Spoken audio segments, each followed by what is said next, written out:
بندے نہیں بدل سکتے، اللہ جس نے تقدیر بنائی ہے وہ چاہتا ہے تو تقدیر کو بدل دیتا ہے۔ ہم باقی پورا سال دعائیں مانگتے رہتے ہیں اور پھر کہتے ہیں جی ہماری دعائیں قبول نہیں ہوتی۔ بھائی جو دعائیں قبول ہونے کا وقت تھا اس وقت کو تو ہم نے یوز نہ کیا، اس سے تو ہم نے فائدہ نہ اٹھایا، اب شکوے کرنے کا کیا فائدہ ہے؟ کسی شاعر نے شعر کہا، برسات میں دیوار و در کی ساری تحریریں مٹی۔ یہ جو لوگ دیواروں کے اوپر لکھ دیتے ہیں نا، اشتہار بازی کرتے ہیں، تو برسات کا جب موسم آتا ہے تو وہ سب سیاہی دھل جاتی ہے۔ برسات میں دیوار و در کی ساری تحریریں مٹی، دھویا بہت مٹتا نہیں تقدیر کا لکھا ہوا۔ تقدیر کا جو لکھا ہوا ہوتا ہے اس کو بندہ جتنا بھی دھونے کی کوشش کرے وہ نہیں مٹتا۔ اگر اس کو مٹانا ہے تو اس کا وقت آ جائے۔ 15 شعبان سے لے کے 27 رمضان تک کے اس دوران میں کوئی بندہ بھی اللہ رب العزت سے دعائیں مانگے گا، اللہ تعالیٰ اس کی تقدیر کے فیصلے بدل کے رکھ دیں گے۔ لہذا آج کی رات بڑی خاص رات ہے کہ ہم اللہ تعالیٰ سے اپنی پریشانیوں سے نجات مانگیں اور بیماریوں سے شفا مانگیں، اور دنیا اور آخرت کی جو نعمتیں ہم چاہتے ہیں اللہ تعالیٰ سے مانگیں، اللہ تعالیٰ عطا فرما دیں گے۔ 2 الفاظ قرآن مجید میں بھی استعمال ہوئے، حدیث پاک میں بھی، ان کے معنی بہت ملتے جلتے ہیں۔ ایک کا ہے توبہ اور ایک ہے استغفار، اسی لیے ایک کی جگہ دوسرا لفظ استعمال کر لیا جاتا ہے، مگر ان میں بہت باریک فرق ہے۔ علماء نے لکھا ہے توبہ کہتے ہیں عزم جازم، آئندہ گناہ نہ کرنے کا ارادہ کرنا، اس کو توبہ کہتے ہیں کہ پیچھے کے گناہ چھوڑ دیے اور آئندہ گناہ نہ کرنے کا دل میں مصمم ارادہ کر لیا، تو یہ گویا انسان کی توبہ ہے، عزم نو ہے کہ میں نے گناہ نہیں کرنا، یہ توبہ کہلاتی ہے۔ اور استغفار کہتے ہیں کہ جو کچھ انسان غلطی کوتاہی کر چکا اس کے اوپر دل کے اندر نادم ہو، شرمندہ ہو، اس کو استغفار کہتے ہیں۔ تو دل کے اندر افسوس کرنا کہ میں نے گناہ کیوں کر لیا، مجھے نہیں کرنا چاہیے تھا، مجھ سے بڑا بلنڈر کمٹ ہو گیا، مجھے آئندہ ایسا نہیں کرنا۔ جب یہ کہنا کہ مجھ سے ایسا گناہ کیوں ہو گیا، اس کو کہتے ہیں استغفار، اور آئندہ اس گناہ کو نہیں کرنا، اس کو کہتے ہیں توبہ۔ لہذا توبہ اور استغفار ان کے معنی بہت ملتے جلتے ہیں۔ حدیث مبارکہ میں فرمایا گیا الندم توبۃ، جو بندہ گناہوں پہ نادم اور شرمندہ ہوتا ہے یہ اس کی توبہ ہوتی ہے، اس کی وجہ سے اللہ اس کے گناہوں کو مٹا دیتے ہیں۔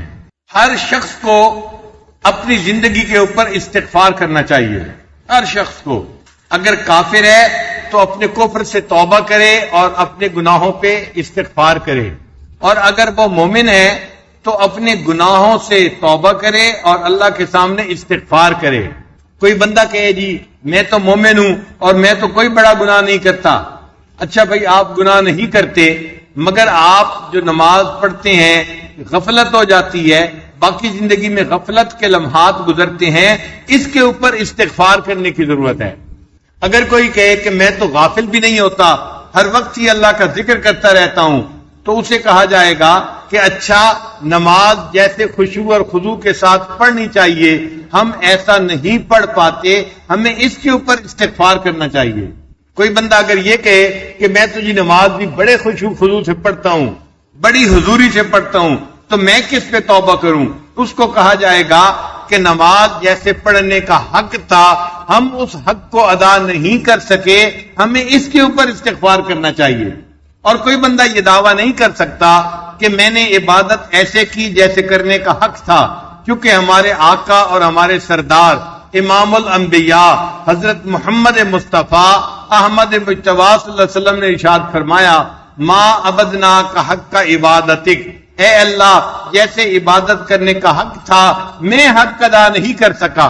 جو معصوم تھے، معصوموں کے سردار تھے، انہوں نے اگر یہ فرما دیا ہم کس کھیت کی گاجر مولی ہیں کہ ہم اپنے نماز روزے کے اوپر فریفتہ ہوئے پھریں۔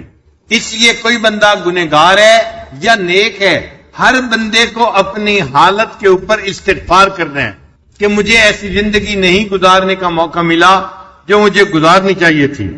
اسی لیے اللہ تعالیٰ نے استغفار کا حکم عوام الناس کو بھی دیا اور انبیاء کرام کو بھی دیا، حالانکہ انبیاء کرام معصوم ہوتے ہیں، ان سے کوئی گناہ کا کام سرزد ہو ہی نہیں سکتا۔ اسی لیے ہمیں ہر عمل کے بعد استغفار کرنے کا حکم دیا گیا۔ یہ نہیں کہ گناہ کریں اور پھر استغفار کریں، نہیں، نیک اعمال اگر ہم کرتے ہیں تو اس کے بعد بھی استغفار کریں کہ وہ نیک اعمال جیسے کرنے چاہیے تھے ہم نہیں کر سکے۔ اب آپ غور کریں، انسان وضو کرتا ہے، اس کے گناہ معاف ہوتے ہیں، حدیث مبارکہ میں ہے وہ اپنا چہرہ دھوتا ہے، جو گناہ آنکھوں سے کیے تھے وہ معاف ہو گئے، کلی کرتا ہے، زبان سے کیے گناہ معاف، کانوں میں مسا کرتا ہے تو کانوں کے گناہ معاف، ہاتھوں کے گناہ معاف، پاؤں کے گناہ معاف۔ بندہ وضو کرتا ہے، اس کے جسم سے گناہ جھڑ جاتے ہیں، اتنا نیک کام ہے، عبادت ہے۔ لیکن وضو کرنے کے بعد پھر دعا مانگنے کا حکم دیا، اشہد اللہ الہ الا انت استغفرک و اتوب الیک۔ بھئی یہ استغفار کیوں ہو رہا ہے؟ یہ بندہ کوئی گناہ کر کے تو نہیں فارغ ہوا، بھئی وضو جیسے کرنا تھا یکسوئی کے ساتھ، حضوری کے ساتھ، وہ بھی نہیں کر سکے، اس کے اوپر بھی ہم استغفار کر رہے ہیں۔ پھر اس کے بعد انسان وضو کر کے نماز پڑھتا ہے تو نماز تو عبادت ہے، انسان کے گناہ دھو دیتی ہے۔ حدیث مبارکہ میں ہے اگر کسی بندے کے گھر کے سامنے نہر ہو اور وہ دن میں 5 مرتبہ غسل کرے، کیا اس کے جسم پر میل رہتی ہے؟ صحابہ نے عرض کیا اے اللہ کے وسلم نہیں رہتی۔ فرمایا جو بندہ 5 نمازیں پڑھتا ہے وہ 5 مرتبہ روحانی غسل کرتا ہے، اس کے گناہ اللہ تعالیٰ دھو دیا کرتے ہیں۔ تو نماز سے گناہ دھل جاتے ہیں، نماز انسان کو برائی اور فحش کاموں سے بچا لیتی ہے، اتنی عظیم عبادت ہے۔ لیکن حدیث مبارکہ میں ہے نبی علیہ السلام جب سلام پھیرتے تھے نماز کا، 1 مرتبہ فرماتے تھے اللہ اکبر، اور دوسری 3 مرتبہ فرماتے تھے استغفر اللہ استغفر اللہ استغفر اللہ۔ یہ 3 مرتبہ استغفر اللہ کیوں کہا؟ کوئی گناہ کی ہے؟ نہیں، ظاہر میں تو عبادت کی ہے، گناہ نہیں کیا، مگر عبادت ایسی نہیں جیسی ہونی چاہیے تھی، اس لیے ہم اللہ سے معافی مانگ رہے ہیں۔ اے اللہ ہماری عبادت تو منہ پہ مار دینے کے قابل ہے، رد کر دیے جانے کے قابل ہے، لیکن اے اللہ آپ اس کو رد نہ کرنا، جیسی بھی ہے اس کو قبول فرما لینا، اس لیے استغفار کر رہے ہوتے ہیں۔ تو استغفر اللہ کا مطلب ہوتا ہے اللہ پلیز پلیز پلیز، جیسے انسان کسی کے سامنے لجاجت کرتے ہیں نا کہ پلیز آپ مان جائیں، آپ اس کو قبول کر لیں، ہم بھی استغفر اللہ کر کے اللہ کے سامنے معافی مانگ رہے ہوتے ہیں۔ اے اللہ اس کی وہ کیفیت تو نہیں جو ہونی چاہیے تھی، لیکن جیسی میں نے ادا کر دی، اب آپ اس کو اپنی رحمت سے قبول فرما لیجئے۔ حتیٰ کہ ایک آدمی تہجد کی نماز پڑھتا ہے، آپ غور کریں تہجد کی نماز کتنی عظیم عبادت ہے، اللہ کے اولیاء کا شعار ہے۔ اللہ تعالیٰ فرماتے ہیں کانوا قلیلا من اللیل ما یہجعون وبالاسحار ہم یستغفرون۔ دیکھیں یہ لوگ جو ساری رات عبادت کرتے رہے، یہ گناہوں کا ارتکاب نہیں کر رہے تھے، ساری رات اللہ کی عبادت کر رہے تھے۔ عبادت کرنے کے بعد جب سحری کا وقت آیا، اس وقت یہ اللہ سے استغفار کر رہے ہیں اے اللہ ہمیں جیسی یکسوئی سے عبادت کرنی تھی ہم اس عبادت کو نہیں کر سکے، ہماری عبادت کو رد نہ کرنا، اس کو قبول فرما لینا۔ ایک آدمی حج کے لیے جاتا ہے تو حج اتنی بڑی عبادت ہے کہ حدیث پاک میں فرمایا گیا جس بندے کا حج قبول ہو گیا رجع کیوم ولدت امہ، وہ اس طرح گناہوں سے پاک ہو کے واپس آتا ہے جیسے اس دن پاک تھا جب اس کی ماں نے اس کو جنم دیا تھا، یعنی جس دن دنیا میں پیدا ہوا تھا، معصوم تھا، اس طرح گناہوں سے پاک ہو کے یہ واپس آتا ہے۔ تو حج اتنی بڑی عبادت ہے، لیکن جب بندہ حج کر لیتا ہے، وقوف عرفات کر لیتا ہے، اللہ فرماتے ہیں ثم افیضوا من حیث افاض الناس واستغفر اللہ، کہ تم وقوف عرفات کر کے دعائیں مانگ چکے، اللہ سے بخشش مغفرت مانگ چکے، سب دنیا آخرت کی نعمتیں مانگ چکے، اب جو تمہارا وقت گزرے گا مینا میں تم آ کے اس میں بھی استغفار کثرت سے کرنا۔ اللہ کے پیارے حبیب صلی اللہ علیہ وسلم کو زندگی کے آخری حصے میں اللہ تعالیٰ نے استغفار کی کثرت کا حکم فرمایا، ارشاد فرمایا کہ فسبح بحمد ربک واستغفرہ انہ کان توابا۔ اب وہ اللہ کے محبوب صلی اللہ علیہ وسلم جو معصوم تھے، جنہوں نے حق ادا کر دیا تھا زندگی گزارنے کا، صحابہ سے پوچھا تھا حجۃ الوداع کے موقع پہ کیا میں نے اللہ کا پیغام پہنچا دیا؟ صحابہ نے 1,24,000 نے مل کر کہا تھا، ہم زبان ہو کے کہا تھا اے اللہ کے حبیب صلی اللہ علیہ وسلم ادیت الامانہ، آپ نے امانت کو پہنچا دیا، نصح الامہ، امت کو آپ نے نصیحت کر دی۔ صحابہ نے جب تصدیق کی، نبی علیہ السلام نے شہادت کی انگلی آسمان کی طرف اٹھائی اور کہا اللہم اشہد، اللہ گواہ رہنا میں نے اپنی زندگی کے مقصد کو پورا کر کے دکھا دیا۔ تو جنہوں نے زندگی کے مقصد کو پورا کر کے دکھا دیا، اللہ ان کو بھی فرما رہے ہیں آپ اللہ کی تسبیح بیان کیجئے اور استغفار کیجئے، اللہ تعالیٰ توبہ کو قبول کرنے والا ہے۔ تو نتیجہ یہ نکلا، ہر بندہ نیک ہو یا بد ہو، گناہگار ہو یا نیکوکار ہو، ہر بندے کو استغفار کرنا ہے تاکہ اللہ تعالیٰ اس کے کیے ہوئے عملوں کو قبول فرما لے۔ حضرت علی رضی اللہ عنہ عجیب انداز سے اللہ کے سامنے استغفار کرتے تھے، فرمایا کرتے تھے یا حی یا قیوم یا رحمان یا رحیم، یہ اللہ تعالیٰ کے نام پکارتے تھے دعا سے پہلے۔ اللہ فرماتے ہیں وَلِلَّهِ الْأَسْمَاءُ الْحُسْنَى فَادْعُوهُ بِهَا، اللہ تعالیٰ کے پیارے پیارے نام ہیں، ان ناموں سے اپنے اللہ کو پکارو۔ چنانچہ وہ اللہ کو اس کے پیارے ناموں سے پکارتے تھے، یا حی یا قیوم یا رحمان یا رحیم، اغفر لی الذنوب التی تحل النقم، اے اللہ میرے ان گناہوں کو معاف کر دے جو میرے اوپر ذلت کو حلال کر دیتے ہیں۔ اغفر لی الذنوب التی تغیر النعم، اے اللہ میرے ان گناہوں کو معاف کر دے جو میرے اوپر آنے والی نعمتوں کو بند کروا دیتے ہیں۔ اغفر لی الذنوب التی تورث الندم، اے اللہ میرے ان گناہوں کو بھی معاف فرما دے جن کی وجہ سے انسان کو ندامت اٹھانی پڑتی ہے۔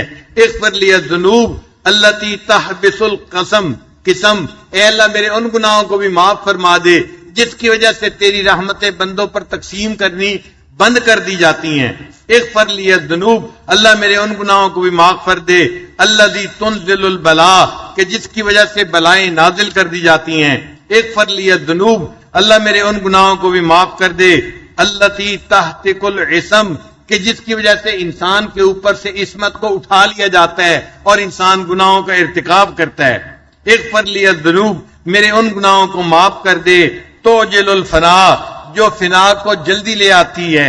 اغفر لی الذنوب تزید الاعداء، میرے ان گناہوں کو بھی معاف کر دے جن کی وجہ سے انسان کے دشمنوں کو بڑھا دیا جاتا ہے۔ اغفر لی الذنوب تقطع الرجاء، ان گناہوں کو بھی معاف فرما دے جن کی وجہ سے امید کو کاٹ دیا جاتا ہے۔ اغفر لی الذنوب ترد الدعاء، اے اللہ جس کی وجہ سے دعاؤں کو رد کر دیا جاتا ہے۔ اغفر لی الذنوب تم سے کو غیث السماء، ان گناہوں کو بھی معاف کر دے جن کی وجہ سے آسمان سے بارش کو روک دیا جاتا ہے۔ اغفر لی الذنوب تظلم الہوا، اغفر لی الذنوب تکشف الغطاء، اے اللہ میرے تمام گناہوں کو معاف فرما دے۔ یعنی ایک ایک گناہ کا گویا نام لے کر وہ اللہ تعالیٰ سے معافی مانگا کرتے تھے۔ یہ توبہ اور استغفار ایسی عبادت ہے جس کا اللہ نے انبیاء کو بھی حکم فرمایا، ایسی عبادت ہے جس کا نفع دنیا میں بھی ہوتا ہے آخرت میں بھی ہوتا ہے، ایسی عبادت ہے جو اپنے لیے بھی کرنے کا حکم ہے اور دوسروں کے لیے بھی کرنے کا حکم ہے۔ انسان اپنے لیے بھی استغفار کرے اور اپنے دوسرے مسلمان بھائیوں کے لیے بھی استغفار کرے۔ ہم بھی استغفار کرتے ہیں اپنے لیے اور اللہ کے فرشتے بھی ایمان والوں کے لیے استغفار کرتے ہیں۔ یہ ایسی عبادت ہے، ہمیں اس عبادت کو کثرت کے ساتھ کرنا چاہیے۔ ایسی عبادت جو ہر غم کا مداوا ہے، ایسی عبادت جو انسان کو مایوس نہیں ہونے دیتی، ایسی عبادت جس کو کرتا دیکھ کر شیطان اپنے سر کے اوپر خاک ڈالتا ہے، چیختا اور چلاتا ہے میرے تو سالوں کی عبادت ضائع کر دی گئی۔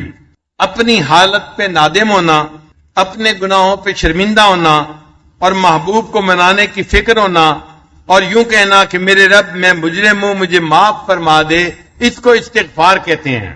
چنانچہ حضرت یوسف علیہ السلام نے مچھلی کے پیٹ کے اندر توبہ کی تھی، اللہ نے 3 اندھیروں میں ان کی دعا کو قبول کر لیا تھا۔ 3 اندھیرے کون سے تھے؟ ایک رات کا اندھیرا، ایک سمندر کے پانی کا اندھیرا اور تیسرا مچھلی کے پیٹ کا اندھیرا۔ 3 اندھیروں کے اندر جہاں گپ اندھیرا تھا انہوں نے وہاں بیٹھ کر اللہ کو پکارا، اللہ نے ان کی دعا کو وہاں بھی قبول فرما لیا۔ ہم بھی اگر آج کی اس بابرکت رات میں، نورانی رات میں، رمضان کی رات میں اللہ کو پکاریں گے، اللہ تعالیٰ اس بابرکت رات میں ہماری دعا کیوں نہیں قبول فرمائیں گے؟ قرآن مجید میں ہے اذ نادا فی الظلمات، جب انہوں نے اندھیروں کے اندر اپنے رب کو پکارا اور یوں کہا لا الہ الا انت سبحانک انی کنت من الظالمین، اے اللہ آپ پاک ہیں اور اے اللہ میں گناہگار ہوں، میرے گناہوں کو معاف فرما دے۔ اللہ نے ان کی توبہ کو قبول کر لیا تھا۔ یہ جو ہے نا اللہ کی تسبیح بیان کرنا، یہ اللہ کو بہت پسندیدہ ہے۔ تسبیح پڑھنے کی وجہ سے اللہ نے ان کو مچھلی کے پیٹ سے نکال دیا تھا۔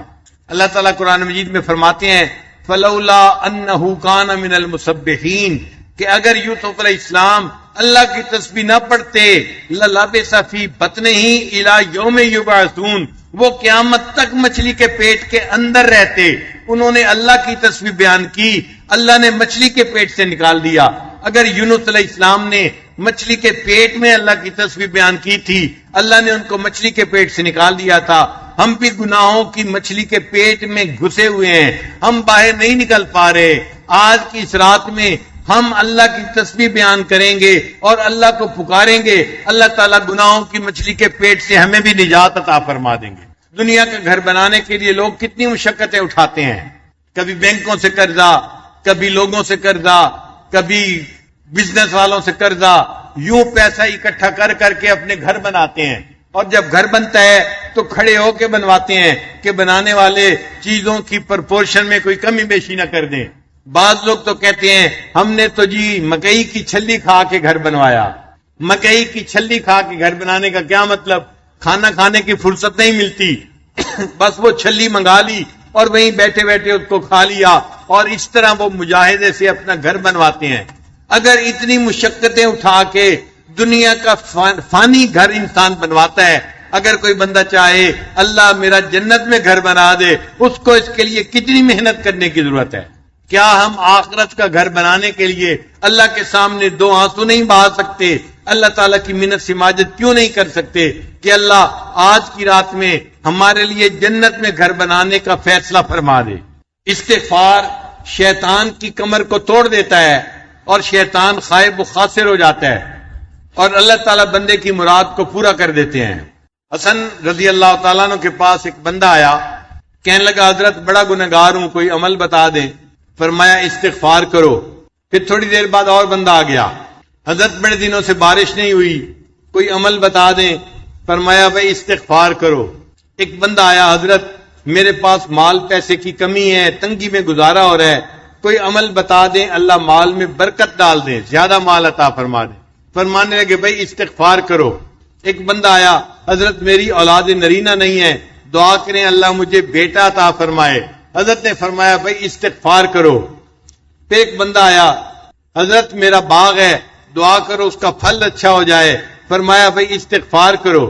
ایک بندہ آیا، میری زمین ہے کھیتی میں، زمین میں پانی نکل آئے، فرمایا بھی اس کے لیے استغفار کرو۔ اب جو بندہ پاس بیٹھا ہوا تھا وہ حیران ہوا، اتنے لوگ مختلف مسائل لے کے آئے اور حضرت نے سب کو ایک ہی کام کرنے کا حکم دیا۔ اس نے پوچھا کہ حضرت آپ کو یہ نسخہ کہاں سے مل گیا؟ جو آ رہا ہے آپ اس کو استغفار کا حکم دے رہے ہیں۔ حسن اللہ عنہ نے فرمایا کہ یہ نسخہ میں اپنی طرف سے نہیں بتا رہا، میرے کریم پروردگار نے قرآن مجید میں اس کو بتایا ہے۔ پھر انہوں نے قرآن مجید کی آیت پڑھی فَقُلْ تَغْفِرُوا رَبَّكُمْ إِنَّهُ كَانَ غَفَّارًا۔ اب غفارہ میں اللہ تعالیٰ بندے کے گناہوں کو معاف کر دیتے ہیں۔ پھر يُرْسِلُ السَّمَاءَ عَلَيْكُمْ مِدْرَارًا، اللہ بارشیں بھی عطا فرماتے ہیں۔ وَيُمْدِدْكُمْ بِأَمْوَالٍ، اللہ مال بھی عطا فرماتے ہیں۔ وَبَنِينَ، اور بیٹوں کے ذریعے سے بندے کی مدد کرتے ہیں۔ وَيَجْعَلْ لَكُمْ جَنَّاتٍ، اللہ ان کو باغوں کے پھل عطا فرماتے ہیں۔ وَيَجْعَلْ لَكُمْ أَنْهَارًا، اللہ ان سے زمین سے چشمے اور نہریں کو جاری فرما دیتے ہیں۔ ایک استغفار سے یہ سارے کام ہو سکتے ہیں۔ میرے پاس ایک نوجوان آیا، کہنے لگا حضرت بڑی تمنا ہے اللہ مجھے بیٹا عطا فرمائے، میں اور میری بیوی ہم بڑا پریشان ہیں، اور یہ کہہ کے اس کی آنکھوں میں سے آنسو آ گئے۔ جب میں نے دیکھا کہ نوجوان ہے اور آنکھوں میں سے آنسو آ گئے، اس کا مطلب دل بہت دکھی ہے، تو میں نے اسے پیار سے سمجھایا۔ میں نے کہا کہ بھائی میں آپ کو ایک نسخہ تو بتاتا ہوں، کرنا ذرا مشکل ہے، اس کو اگر آپ کر لینا اللہ رحمت فرما دیں گے۔ کہنے لگا جی ہم کر لیں گے۔ میں نے کہا آپ کو بھی کرنا پڑے گا، آپ کی بیوی کو بھی کرنا پڑے گا۔ کہنے لگے ہم دونوں کرنے کے لیے تیار ہیں۔ میں نے کہا نسخہ یہ ہے کہ رات کے آخری پہر میں آپ اذان سے آدھا گھنٹہ پہلے اٹھیں، 15 منٹ میں آپ وضو کر لیں اور بقیہ 15 منٹ میں 2 رکعت پڑھ کے اللہ کے سامنے 100 مرتبہ استغفار پڑھیں اور اپنے لیے دعا مانگیں، اللہ آپ کو بیٹا عطا فرما دیں گے۔ وہ بندہ گھر گیا، اس نے جا کے بیوی کو کہا کہ پیر صاحب نے کہا ہے کہ نسخہ مشکل ہے، لیکن میاں بیوی دونوں اگر کریں تو اللہ مراد پوری کر دیں گے۔ تو بیوی نے کہا کب سے پورا کریں؟ کہنے لگا کل سے کریں گے۔ بیوی نے کہا نہیں، آج کی رات سے پورا کریں گے، ہم آج رات بھی تہجد پڑھیں گے اور فجر کی نماز بھی پڑھیں گے۔ وہ فجر کی نماز دونوں مس کر دیتے تھے، سوئے رہتے تھے۔ اب اللہ تعالیٰ کی شان دیکھیں، چونکہ اولاد کی تمنا تھی لہذا انہوں نے تہجد بھی پڑھنی شروع کی، فجر بھی پڑھنی شروع کی۔ ایک تو اللہ نے ان کو اولاد بیٹا عطا فرما دیا، اور دوسرا اس کی برکت سے اللہ نے ان کو فجر کی نماز اور تہجد کی نماز کی پابندی بھی نصیب فرما دی۔ تو اس نسخے کی برکت سے اللہ تعالیٰ نے ان کو اولاد نرینہ بھی عطا فرما دی، اور اللہ نے ان کو تہجد اور فجر کی پابندی بھی عطا فرما دی۔ آج بھی مجلس میں کوئی ایسا بندہ ہے جو چاہتا ہے کہ میرا بیٹا ہو، وہ اس نسخے پہ عمل کر کے دیکھ لے۔ اللہ کا کلام سچا ہے، وَمَنْ أَصْدَقُ مِنَ اللَّهِ قِيلًا، یہ بات آپ 100% سچی پائیں گے۔ اللہ آپ کو اولاد کی نعمت سے محروم نہیں کریں گے۔ گناہ کرنے کے 3 درجے ہوتے ہیں۔ ایک ہوتا ہے انسان کبھی گناہ کر بیٹھے، اس کو ظالم کہتے ہیں۔ اس کو کیا کہتے ہیں؟ ظالم، کہ یہ اپنی جان پہ ظلم کرنے والا ہے، یہ ظالم انسان ہے جو کبھی کبھی گناہ نیکی بھی کرے، کبھی گناہ کر دے، کبھی نیکی کبھی گناہ۔ تو جو کبھی کبھی گناہ کر بیٹھے اس کو کیا کہتے ہیں؟ ظالم کہتے ہیں۔ اور جو بندہ بڑے بڑے گناہ کرے، چھوٹے نہیں بڑے بڑے گناہ کرے، اس کو ظلوم کہتے ہیں۔ اس کو کیا کہتے ہیں؟ انہو کان ظلوما جہولا۔ تو اس کو ظالم نہیں کہتے، اس کو کیا کہتے ہیں؟ ظلوم کہتے ہیں۔ اور جو بندہ گناہ بار بار کرے اس کو ظلام کہتے ہیں۔ اس کو کیا کہتے ہیں؟ ظالم ہوتا ہے جو کبھی کبھی گناہ کر بیٹھے، اور ظلوم ہوتا ہے کہ جو بڑے بڑے گناہ کرنے والا ہو، اور ظلام ہوتا ہے جو بار بار گناہ کرنے والا ہو۔ اللہ تعالیٰ نے بندے کے تینوں کیفیتوں کے مقابلے میں اپنے 3 نام رکھے۔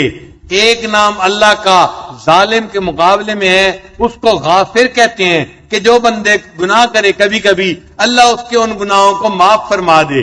ایک ہے انسان کا نام ظلوم، اللہ نے اس کے بدلے اپنا نام غفور رکھا۔ چنانچہ جو بندہ بڑے بڑے گناہ کرتا ہے اللہ غفور ہے، اس کے ان گناہوں کو بھی معاف فرما دیتا ہے۔ اور ایک بندے کا نام ہے ظلام، اس کے مقابلے میں اللہ رب العزت نے اپنا نام رکھا غفار۔ اے میرے بندے، تو اگر بار بار گناہ کرے گا میں بھی غفار ہوں، میں تیرے گناہوں کو بار بار معاف فرما دوں گا۔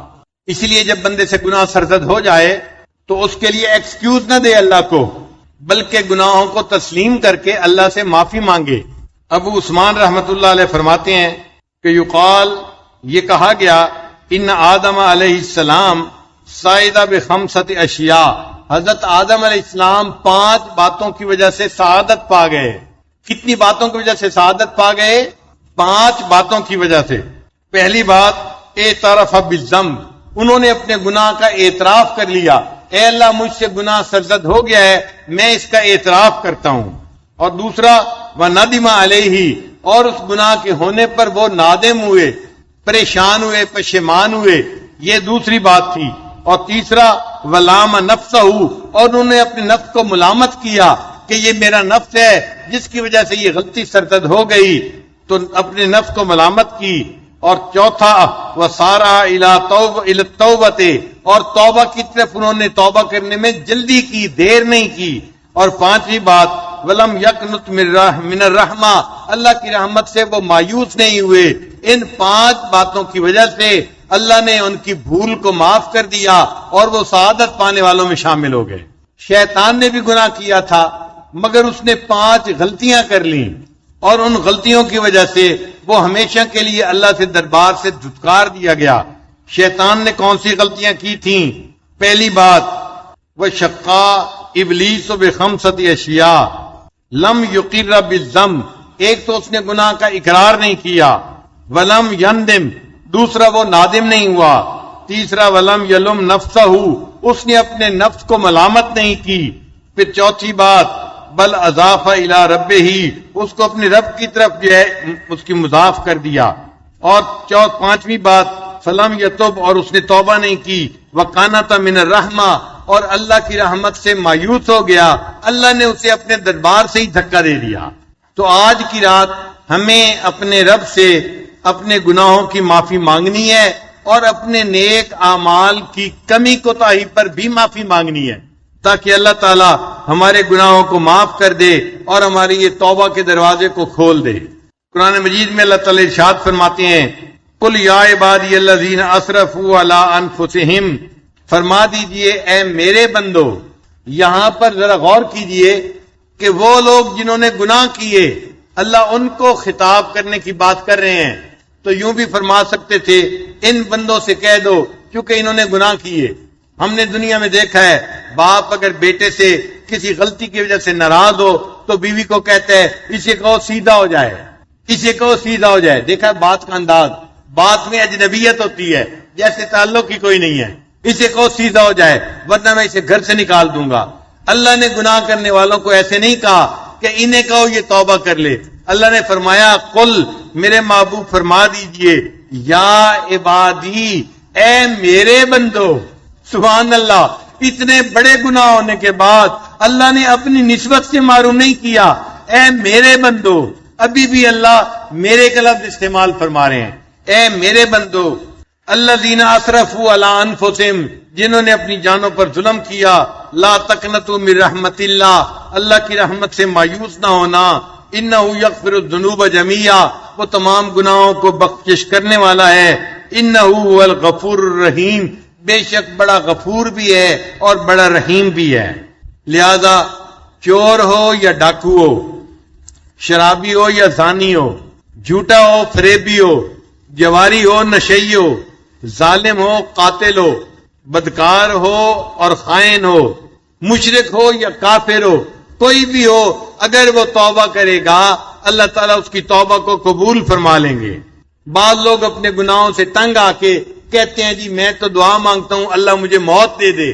حدیث پاک میں ہے تم اللہ سے موت نہ مانگو، لا یتمنی احدکم الموت، تم میں سے کوئی بندہ اپنے موت کی تمنا نہ کرے، اما محسنا فلعلہ ان یزداد خیرا، اگر وہ نیک ہے ہو سکتا ہے جو زندگی آنے والی ہے اس میں وہ اپنی نیکیوں میں اضافہ کر لے، وَإِمَّا مَسِيًّا، اور اگر وہ گنہگار ہے فَلَعَلَّهُ أَن يَسْتَعْتِبَ، ہو سکتا ہے اللہ اسے توبہ کی توفیق عطا فرمائے اور اللہ اس کے سب گناہوں کو نیکیوں میں تبدیل فرما دے۔ اس لیے موت کی تمنا نہیں کرنی چاہیے بلکہ اللہ سے اپنے گناہوں کی معافی کی تمنا کرنی چاہیے۔ ایک صحابی نے نبی علیہ السلام سے پوچھا اے اللہ کے حبیب صلی اللہ علیہ وسلم اگر میں گناہ کروں گا تو کیا گناہ لکھا جائے گا؟ نبی علیہ السلام نے فرمایا لکھا جائے گا۔ اے اللہ اگر میں توبہ کروں گا، فرمایا مٹا دیا جائے گا۔ اے اللہ کے حبیب صلی اللہ علیہ وسلم اگر میں پھر گناہ کروں گا، نبی علیہ السلام نے فرمایا پھر لکھا جائے گا۔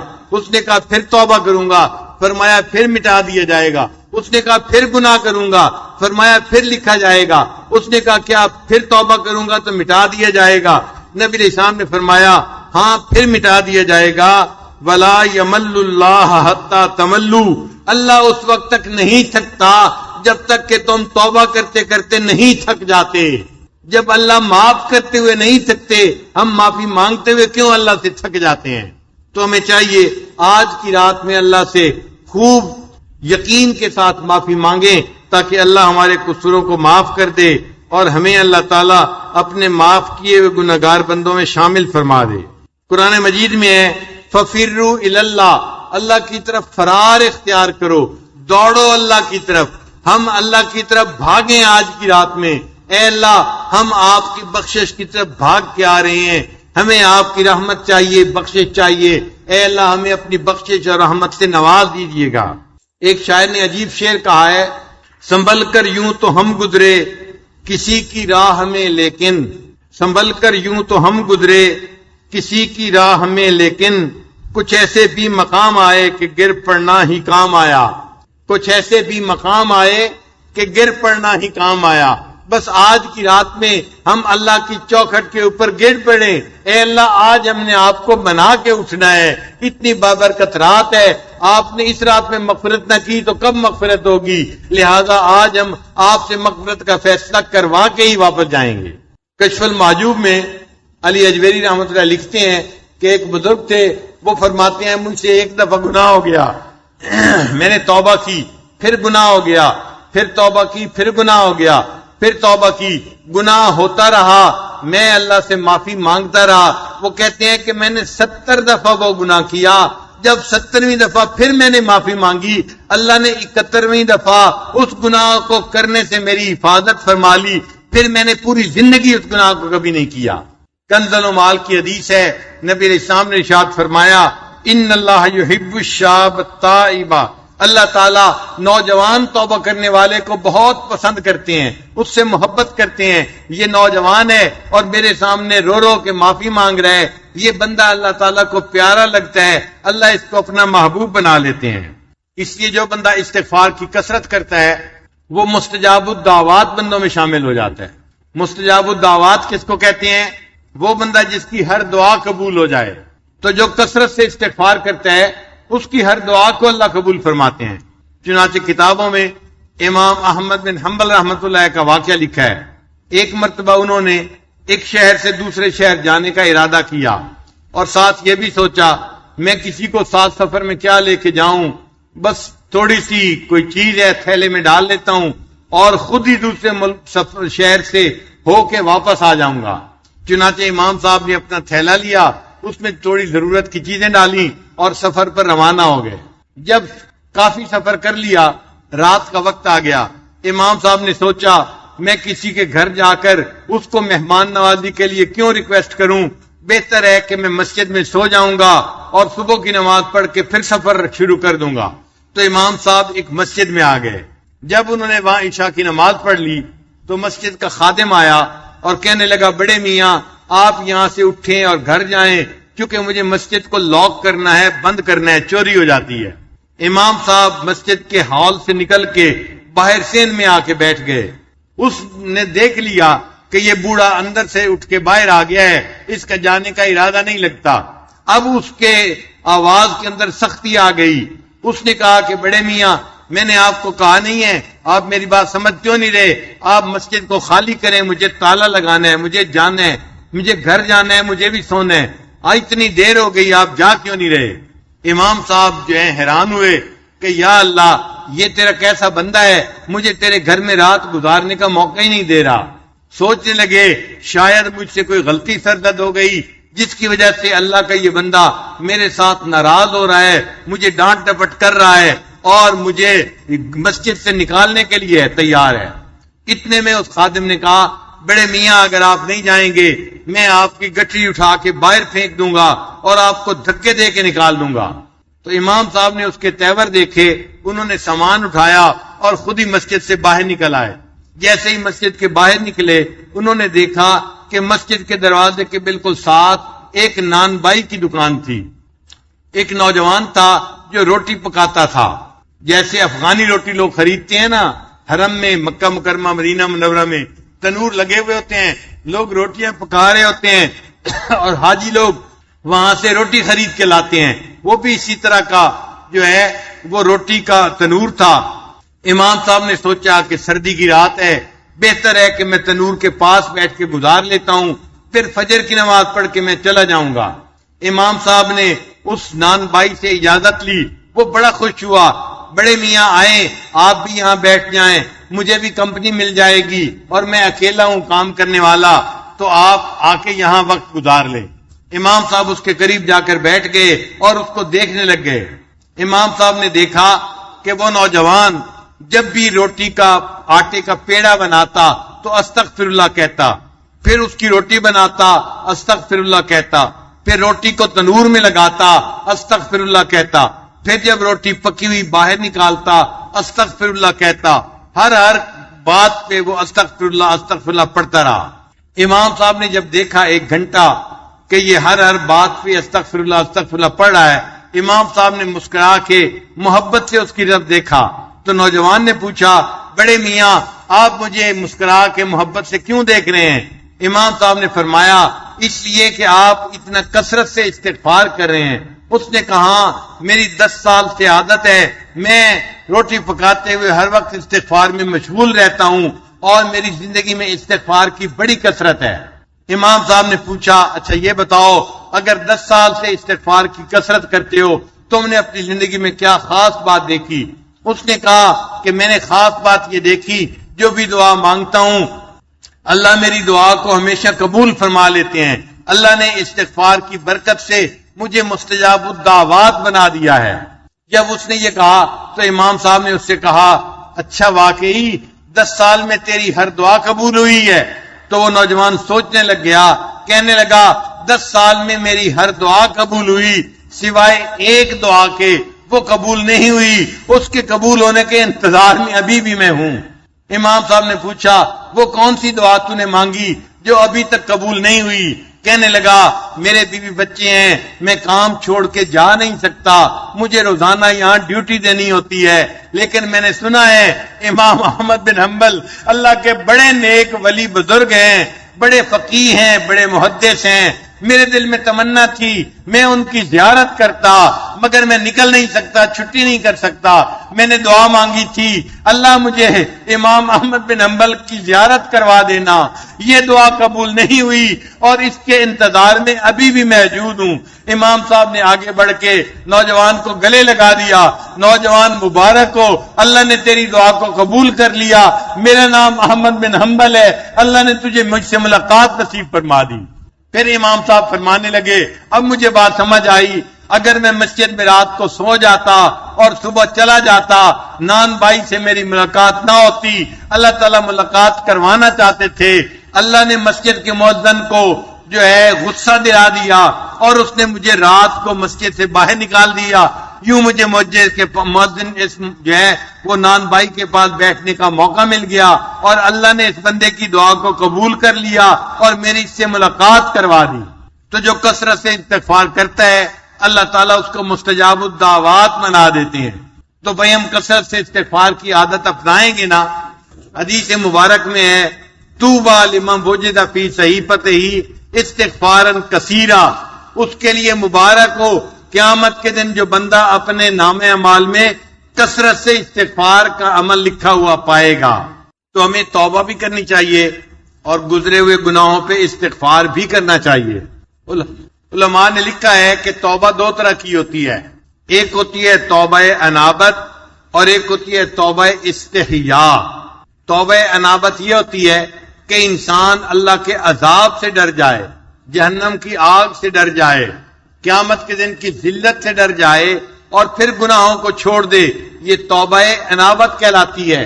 اور توبہ استحیاء یہ ہوتی ہے کہ انسان اللہ کی نعمتوں پہ غور کرے، میرا اللہ کتنا کرم کر رہا ہے، مجھے اتنی نعمتوں سے اس نے نوازا ہے، اللہ کے کرم کو یاد کر کے اس کو اگر شرم آ جائے، اس توبہ کو توبہ استحیاء کہتے ہیں۔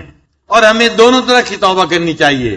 پہلے تو توبہ استحیاء کرنی چاہیے، اللہ آپ کی نعمت میں پلنے والے بندے ہیں، آپ کا دیا کھاتے ہیں اور آپ کے حکموں کی نافرمانی کرتے ہیں، اللہ آج ہم سچی توبہ کر رہے ہیں اور اللہ کی سزا سے ڈرنا بھی چاہیے۔ اے اللہ ہم تو 2 بندوں کے سامنے کی ذلت کو برداشت نہیں کر سکتے، قیامت کے دن سارے مخلوق کے سامنے کی ذلت کو کیسے برداشت کریں گے؟ اے اللہ آج ہم توبہ کا ارادہ کر رہے ہیں، ہماری توبہ کو قبول فرما لیجئے۔ نبی علیہ الصلوۃ والسلام نے ایک مرتبہ بتلایا کہ یونس علیہ السلام نے لا الہ الا انت سبحانک انی کنت من الظالمین یہ تسبیح پڑھی تھی، اللہ نے ان کے گناہ کو معاف کر دیا تھا۔ ایک صحابی نے پوچھا اے اللہ کے حبیب صلی اللہ علیہ وسلم کیا یہ یونس علیہ السلام کے لیے خاص معاملہ تھا یا ہر ایک کے لیے ہے؟ تو نبی علیہ السلام نے فرمایا تم نے قرآن کی آیت نہیں پڑھی، اللہ فرماتے ہیں فَنَجَّيْنَاهُ مِنَ الْغَمِّ، ہم نے یونس علیہ السلام کو نج سے نجات، غم سے نجات عطا فرما دی، وَكَذَلِكَ نُنْجِي الْمُؤْمِنِينَ، اور قیامت تک جو ایمان والے یہ تسبیح پڑھتے رہیں گے ہم ان کو بھی غموں سے نجات عطا فرما دیں گے۔ تو یہ وعدہ ایک پیغمبر اسلام کے ساتھ نہیں تھا، اللہ کا ہر ایمان والے کے ساتھ وعدہ ہے۔ آج ہم توبہ کریں گے، استغفار کریں گے، اللہ تعالی ہمیں بھی غموں سے اور ہموں سے محفوظ فرمائیں گے۔ چنانچہ جو بندہ سچی توبہ کرتا ہے اللہ تعالیٰ اس کو 4 انعام عطا فرماتے ہیں۔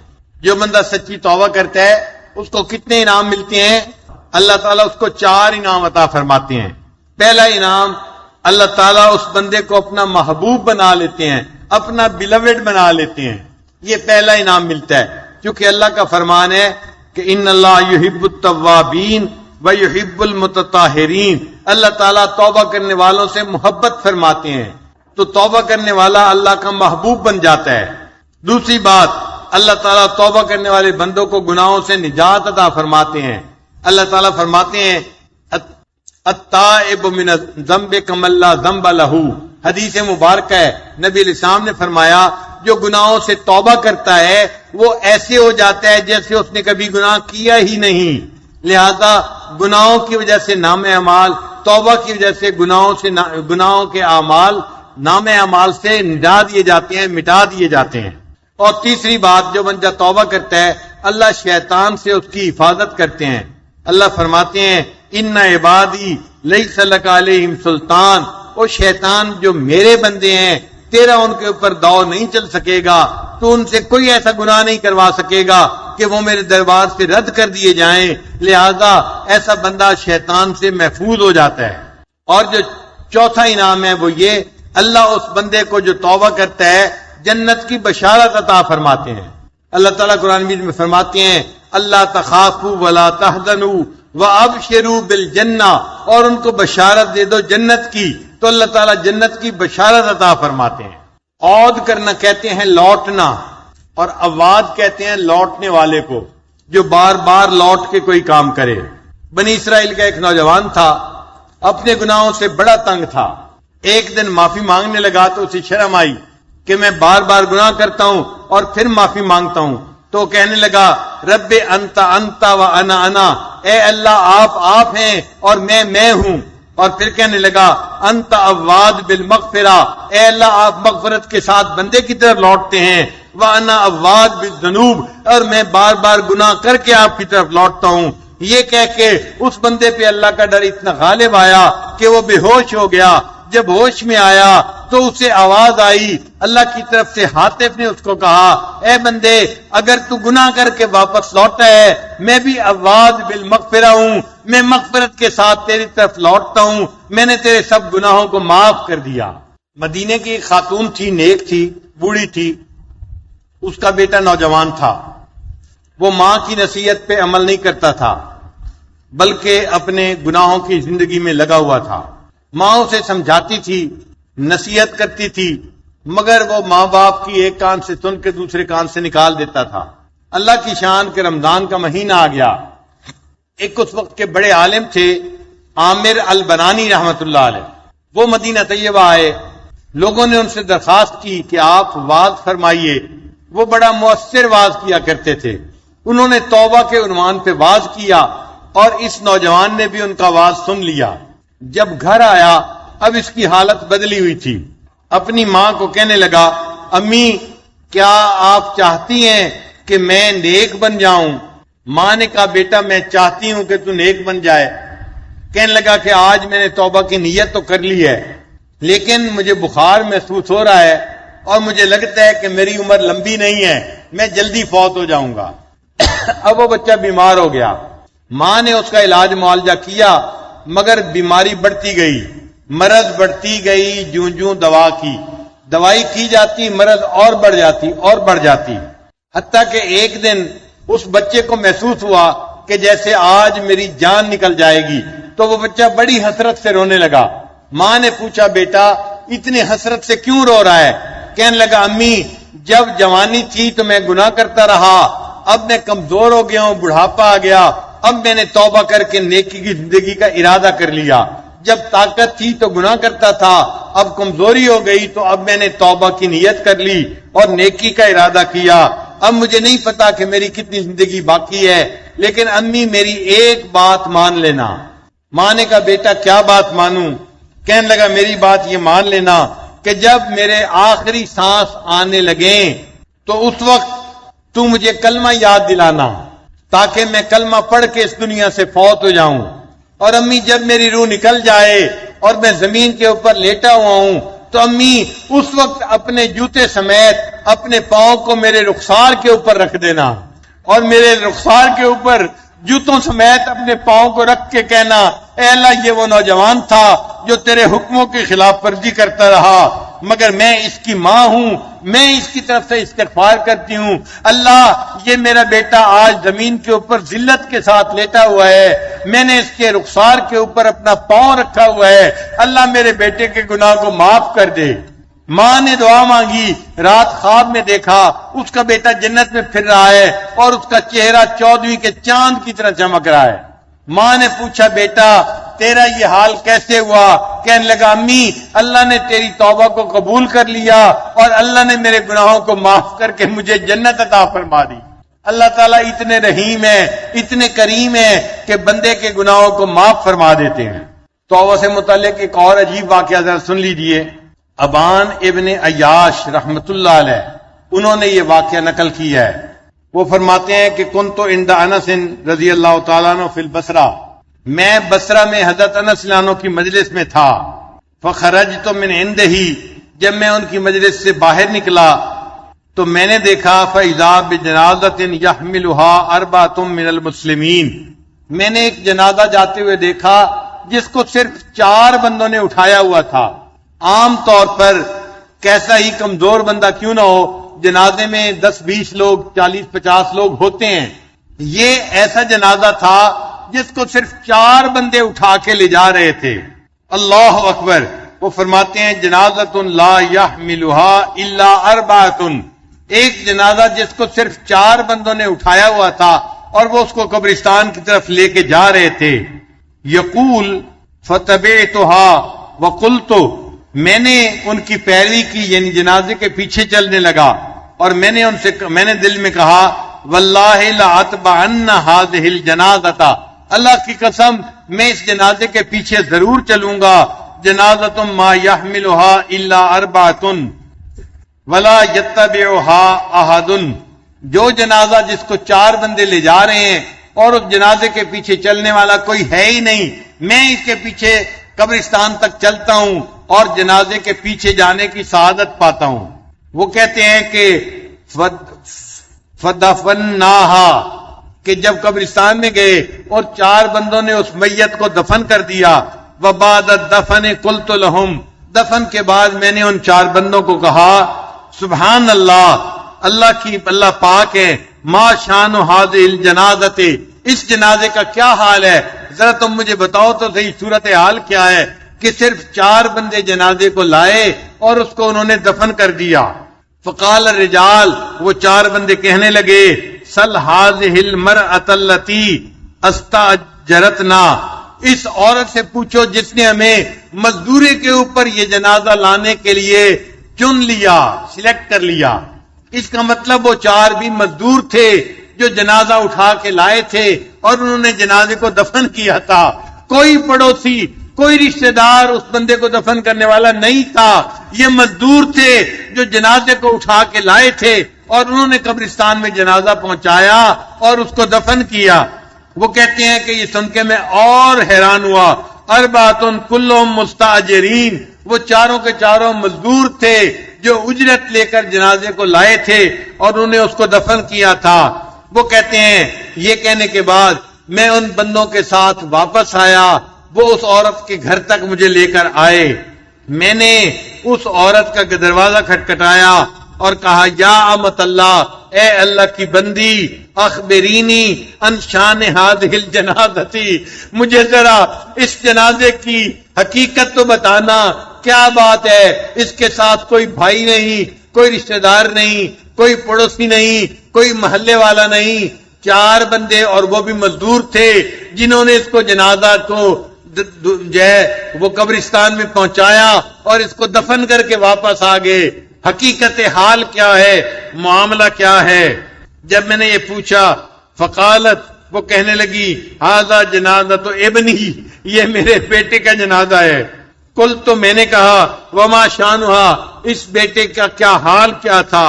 قالت، کہنے لگی لما حانت ساعۃ الوفات، جب اس کی وفات کی ساتھ آ گئی کہنے لگا قال علی، اس نے مجھے کہا تھا یا اماں ہو، اے میری امی، تریدین لی السعادت، کیا تو میرے لیے سعادت کو پسند کرتی ہے؟ فقلت نعم، میں نے کہا ہاں، میں چاہتی ہوں کہ تو نیک بن جائے۔ یا بنیا، اے میرے بیٹے، وکان رجلا فاسقا عاصیا عاقا، وہ ایک نوجوان تھا جو بڑا گنہگار تھا، ماں باپ کا نافرمان تھا۔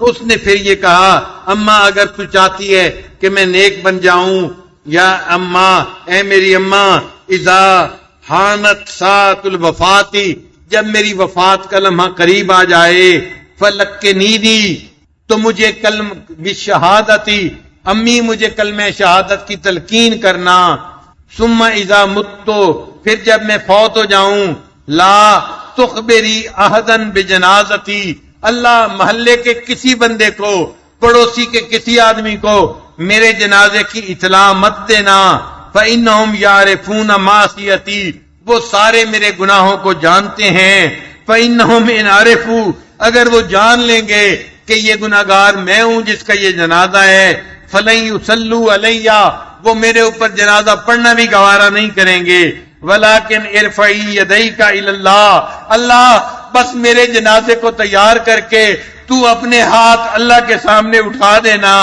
اور کولی، اور یہ کہنا اللہم، اے میرے اللہ، انی قد امسیت راضیۃ عنہ، اے اللہ میں اس بیٹے سے راضی ہو گئی ہوں، فرد عنہ، اے اللہ تو بھی اس سے راضی ہو جا، اللہم انی قد امسیت راضیۃ عنہ فرد عنہ، اے اللہ میں بیٹے سے راضی ہو گئی ہوں، اے اللہ تو بھی میرے بیٹے سے راضی ہو جا۔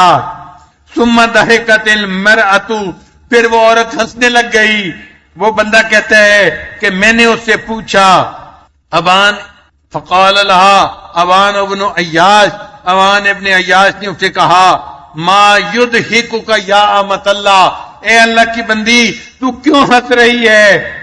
قالت، کہنے لگی واللہ، اللہ کی قسم، فعلت ما قال، میں نے وہی کیا جو اس نے مجھے کہا تھا، فرفعت یدیا، میں نے اپنے ہاتھوں کو اٹھایا، وقلت، اور میں نے کہا اللہم انی قد امسیت راضیۃ عنہ فرد عنہ، اے اللہ میں اس سے راضی ہو گئی ہوں، میں ماں ہوں تو بھی اس سے راضی ہو جا۔